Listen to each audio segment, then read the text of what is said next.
The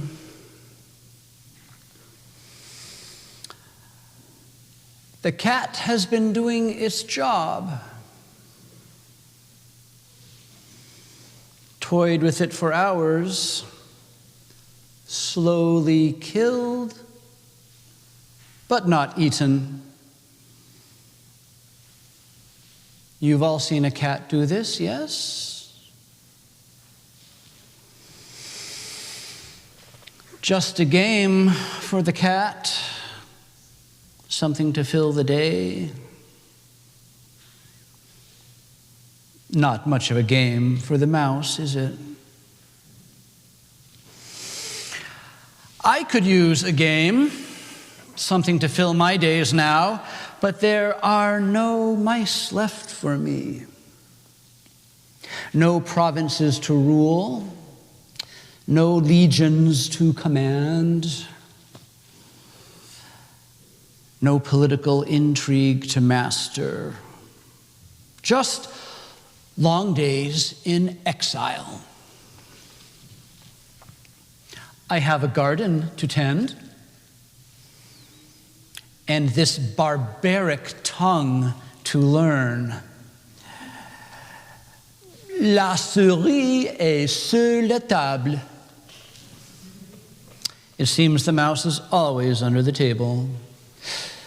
Le chat est sur la chaise. The cat is always on the chair. Le singe est sur la branche.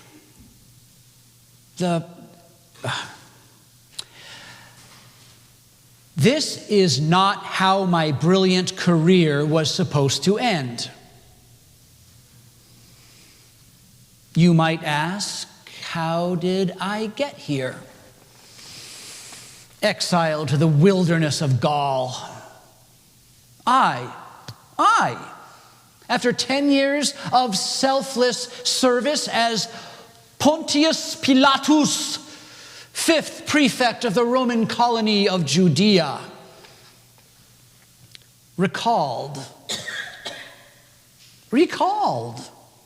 for excessive cruelty. For Rome, I was too cruel to the Judeans and the Samaritans under my authority. As if cruelty were not the point. As if empires were built on kindness. I rose the only way anybody ever does in Rome. By saying what needed to be said, by doing what needed to be done, and knowing exactly when to bring out the claws. Judea required creativity to rule. You had to know just how much to touch. A protest, you disperse it. A movement, you crush it.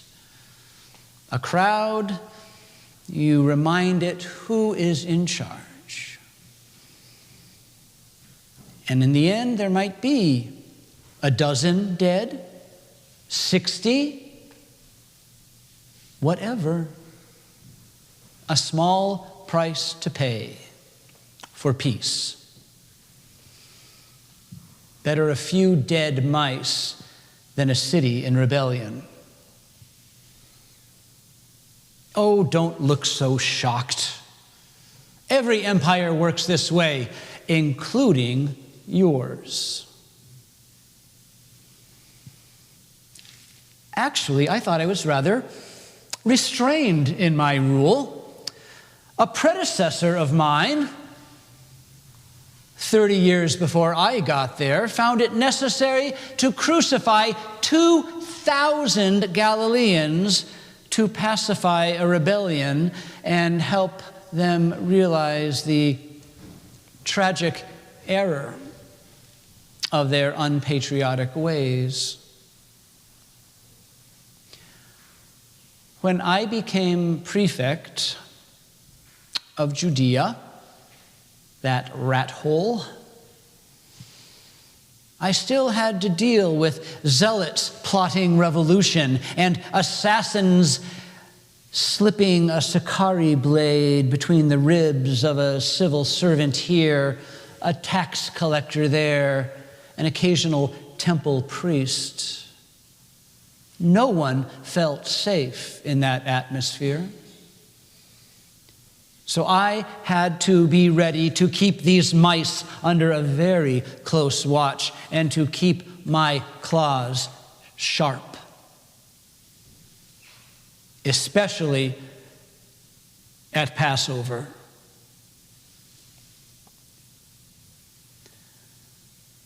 When religious pilgrims by the tens of thousands would crowd tightly into the walls of Jerusalem, telling each other these ancient fairy tales and singing songs about freedom from Egypt and freedom from empire and freedom from slavery, and how they prayed that this year, their little bachelor storm god would finally act on their behalf.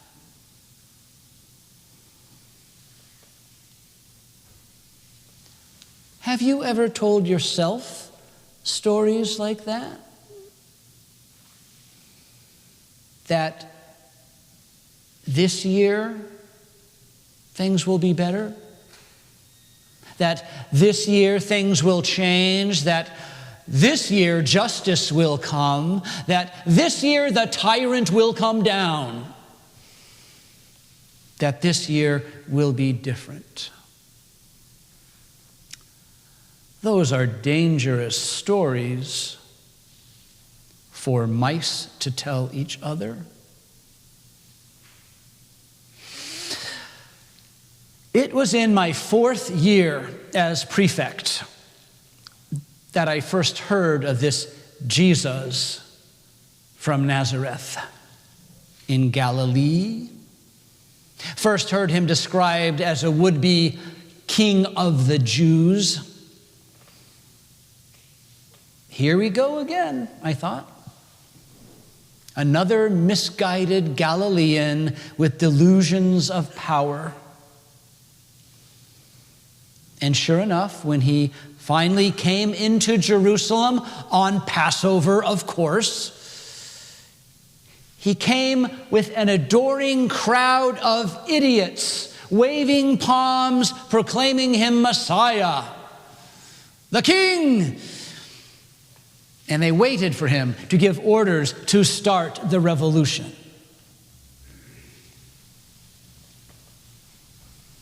I decided to play it cool,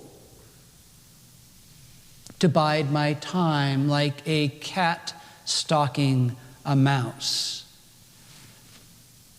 When Jesus entered the temple and disrupted the activities of the money changers and animal sellers with tables overturned, I did not react. I did not send in my soldiers. I bided my time. No need to arrest a would-be Messiah when the crowds were fresh and frenzied. I would choose the time like a cat.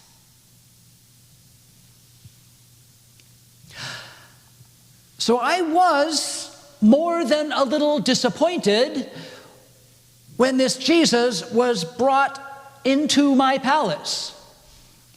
Not on my schedule, by my soldiers, but by the temple police, who knocked on my door while it was still dark.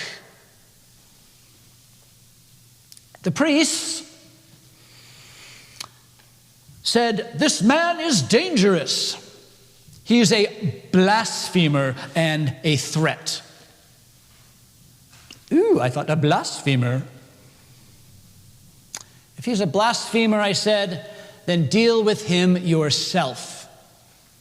It will make my job easier. Oh, no, they replied. We have no law to put a man to death. Rubbish, I thought to myself. You people stone blasphemers to death all the time. No, something else was up between the priests and this Jesus. And I wanted to find out what it was. So I got up, I put on my robe, and in as imperious a manner as I could manage, I sat down on my prefect chair in the praetorium and had Jesus brought to me. Cat and mouse time. At least playing with him would be, I hoped, an entertaining game. I asked in my most world-weary voice, "So, you're the king of the Jews?" And he said, "Is that your idea or someone else's?" That is not how a prisoner speaks to Rome. "What have you done?" I demanded. He said, "My kingdom is not of this world. My kingdom is from somewhere else." I do not have patience for philosophy before dawn. So I pounced too early. I miscalculated. "So," I said, "you are a king." "You can call me king if you want," he replied. He was slippery. He was infuriating. "I came to witness to the truth," he said. "Everyone who listens to the truth knows me."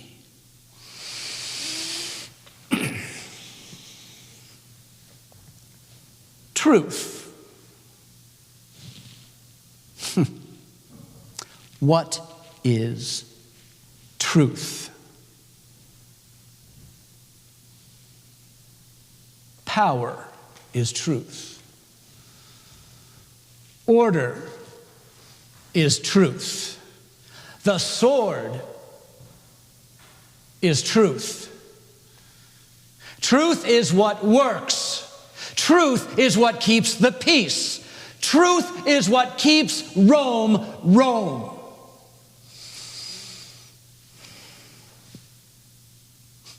That is just how the world is.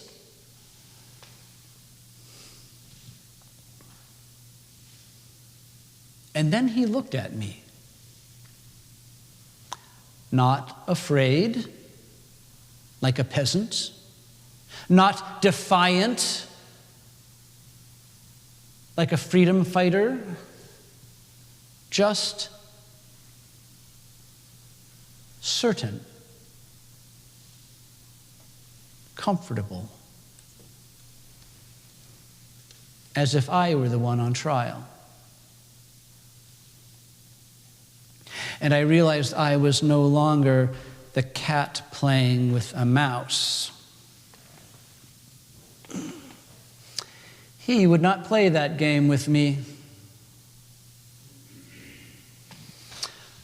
So I stopped playing games.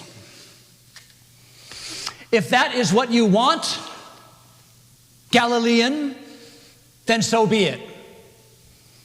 King of the Jews it is. Insurrectionist it is. And Rome has a cross for those who dare to challenge the power of Rome, which is the truth of Rome. Which, right then, was embodied in a very tired prefect who wanted this strange little man out of his praetorium, out of his way, and out of his life.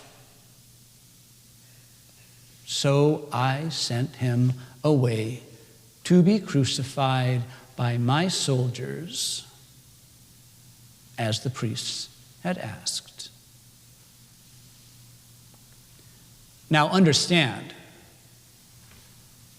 I did not fear the priests, nor the Sanhedrin. They operate only by the sublime patience of Rome. I did not fear their hand-picked little mob screaming from their scripts, "Crucify!" I've killed Jewish protesters before breakfast before. A few early morning hecklers would not intimidate me. Did I fear this king, whose kingdom was from somewhere else? That he was the mastermind for a violent insurrection against Rome? No, he did not strike me as such, and I can read a man. But did I worry that 300,000 gullible Passover fools could be easily convinced that he was there to start a revolution? Yes, I suppose I was.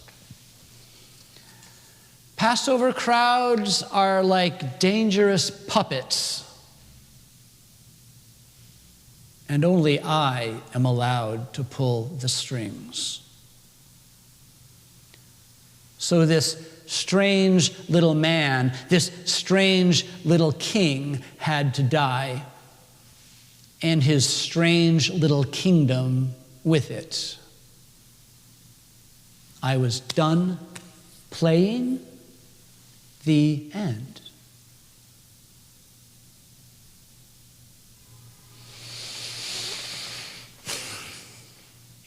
That was 35 years ago. I'm an old man now. Watching what became of all of it after that uncomfortable Passover. Eventually, the rebellion came, but not under my watch.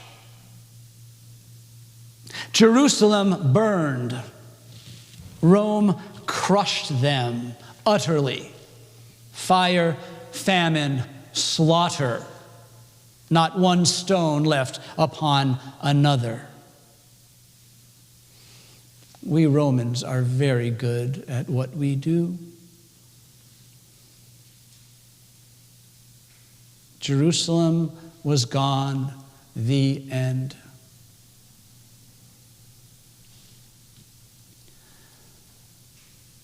But his followers, apparently not the end. They did not disappear. They spread quietly, stubbornly, everywhere, like mushrooms after a summer rain. Even up here to the wilderness of Gaul.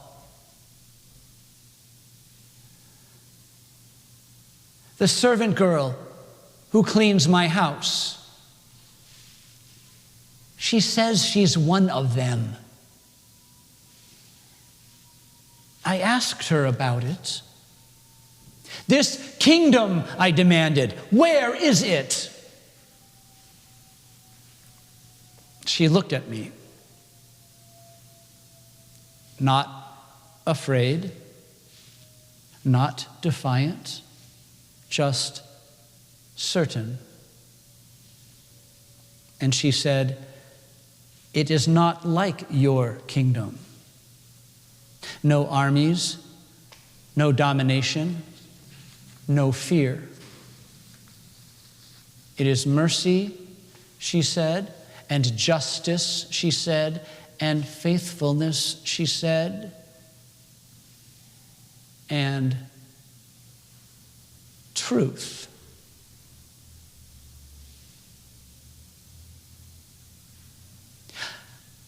I asked her, and this time I really wanted to know, what is truth?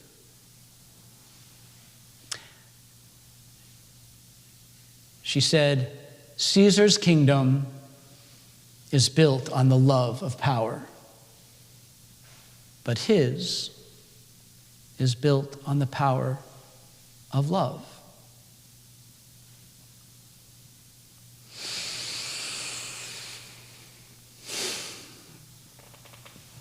All my life, I thought I knew how the world worked. Cats and mice, power and fear, and you survive by staying on the right side of the claws.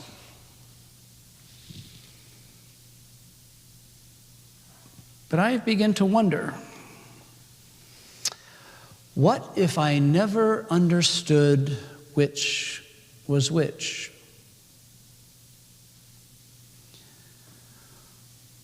What if the one I handed over was never the mouse? And what does that make me?